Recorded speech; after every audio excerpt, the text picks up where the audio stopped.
Good morning, everybody. This is yours truly, Ryan O'Leary, with an introduction to my book that I started in 2014 at Santa Rosa Correctional.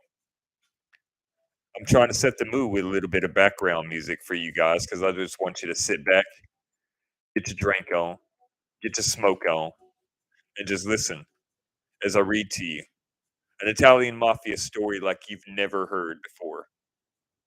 Not from Mario Puzo, not from any of them other authors out there, but from yours truly, Ryan O'Leary. I work in downtown Lakeland, Florida, Harry's. It's a New Orleans style restaurant that I absolutely love. I've got a wonderful team there, front of the house and back of the house team. We're all great. We're all wonderful. We're all a good team, and I love all y'all. And I thank you for being here tonight. Even if you got to come back and watch it on your own time, that's okay because you're still here with me. But without further ado, let's get on with the story, unlike any that you've ever read before. Roulette, an Italian Mafia Saga, Book 1. So, how's everybody doing today? I hope everybody slept well because today is a new day and you can make it whatever you want to make it. Do with it whatever you want to do with it.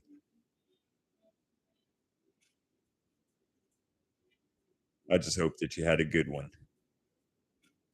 Roulette, an Italian Mafia Saga, Book 1 by Ryan O'Leary.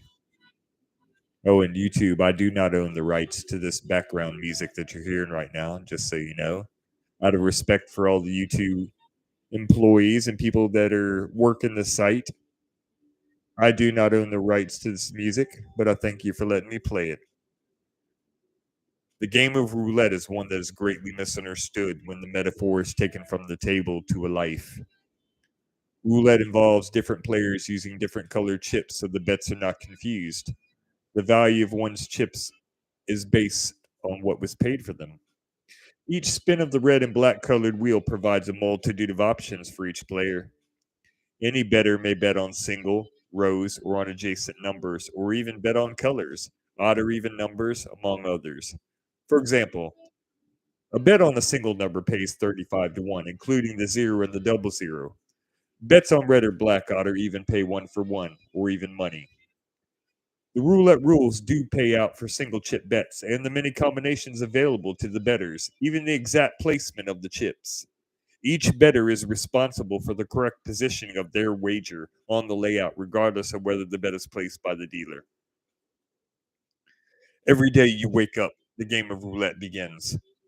Whether the game involves finding out untold secrets about a dad that you thought you knew, or doing a job that risks your life and the lives of others to keep three rare diamonds out of the hands of a deadly 1,000-year-old Chinese triad, or going under the identity of a dead man in order to deliver the daughter of a Russian mafia boss over to another New York City organized crime family to be killed, or taking your math final exam at school. The game of roulette does not stop. How and when you place your bet, and what or who you place your bet on will determine whether you live or die, or whether you pass the 10th grade or not. September 19th, 2030. University Medical Center, Las Vegas, Nevada, 2:48 a.m. Brittany Rochellio pulled up in the emergency entrance to the hospital as Donovan bled profusely all over himself in the passenger seat of Britt's sleek red 2029 Mercedes-Benz AMG Turbo Coupe. She watched as four large Italian goons beat the living shit out of Donovan as she was held and restrained, being forced to watch. In Britt's deepest heart, she knew that one cold and callous-hearted man could never be trusted. But Donovan didn't listen to her. The game of revenge was all that mattered to him, but Britt loved him anyway.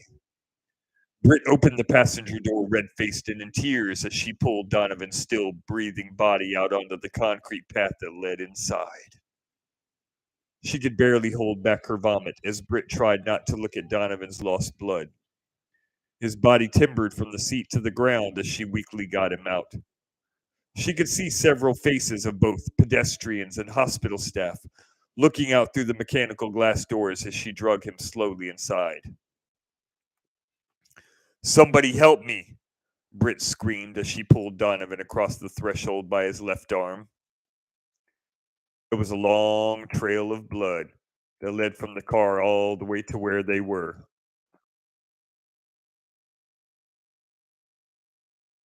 My brother's gonna die. Hospital staff scrambled around her as time seemed to just stop. Doctors and nurses swamped the body, bleeding on the freshly waxed and buffed floor as Britt watched in tears. In a horrified fear of life itself, she knew what Donovan was heavily, deeply involved in, and now, who would be next? Her. The thought reminded Britt that she needed to call Heather before it's too late. But Britt couldn't take her eyes off the scene even as she made the call on her phone.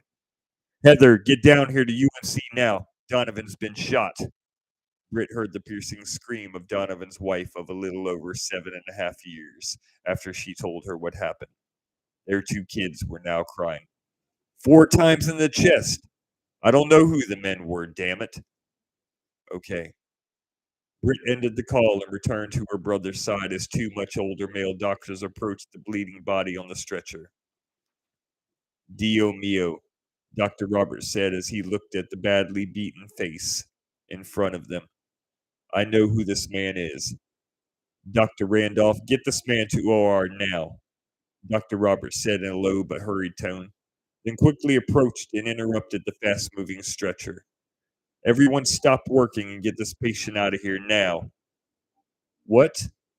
Britt screamed as the older of the two male doctors had begun pushing the nurses away from the stretcher with a silent tirade of an attempt to keep something secret. Britt ran and pushed the doctor away from Donovan, but was quickly grabbed and restrained by hospital security. Get the fuck off me, Britt yelled in stark raving anger. Get her out of here now, Dr. Roberts yelled in anger as Britt fought and screamed as she resisted. The two male doctors ran down the hall with the stretcher followed by a squad of nurses as Britt watched. Heather rushed into the public entrance and heard all the commotion as she held the two youngest of their daughters in her arms. She saw two security guards forcefully holding Britt by her arms, but Britt was fighting to get free as they pulled her back towards the lobby. Britt, Heather shouted in anger and fear, and Britt got free and ran toward her. Both women hugged each other and looked to the hall as Donovan disappeared around the corner. The OR doors closed as all the staff rushed to prepare for surgery. Dr. Roberts knew who this man is, but there was a dead stop all around the room as Donovan sat up on the stretcher. Water could be heard still running as every staff member in that room looked on in disbelief. Donovan thought about the scene and the lie he just lived out to save the lives of his family. Brittany, his sister by Antonio Lovato, his dad, and Anastasia Rochalio, his mistress. Heather, his wife of almost 8 years now, and their kids, Amber, the Lovato's firstborn, and Alexia, the daughter Donovan had with Arishta Raskalova. Corbinzo threatened the lives of Lovato's family. He would protect them. Donovan tore open the blood-stained white silk Versace shirt he had on, to some of the buttons popped off as an all-black, but very well-sized, unnoticeable, and custom-made Kevlar vest came into view. The evidence of small blood pouches sewn inside the material that had been pierced by high-caliber bullets could be seen seeping through the Kevlar. This was no ordinary or standard-issue law enforcement vest. But then again, this was no ordinary assassination attempt.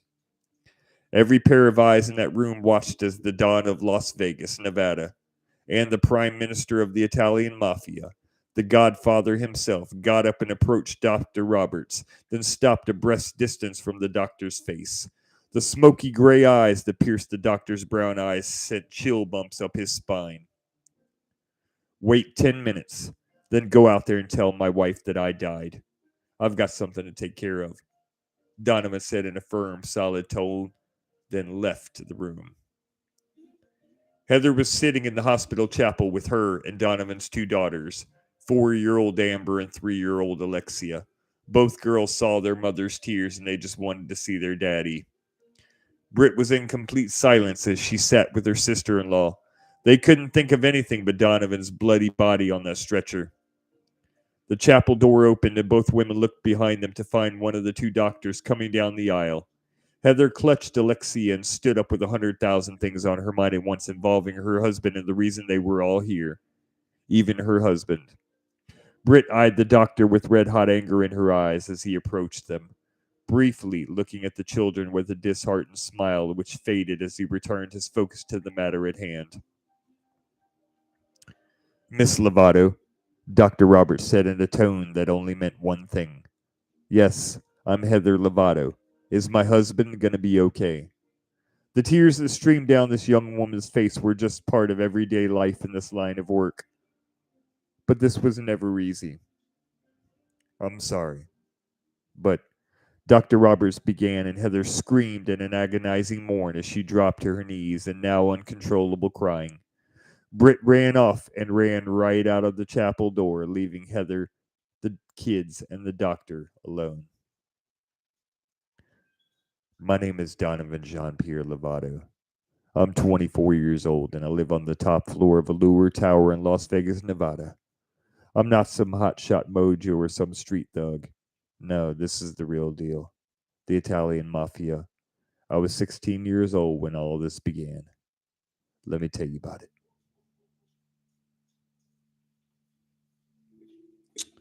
I hope you've enjoyed what you've heard.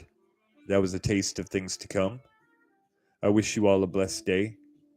And I hope to see you again. Same bat time, same bat channel. Not really. Just keep a watch out, because I'm going to continue this thing for the next 28 weeks.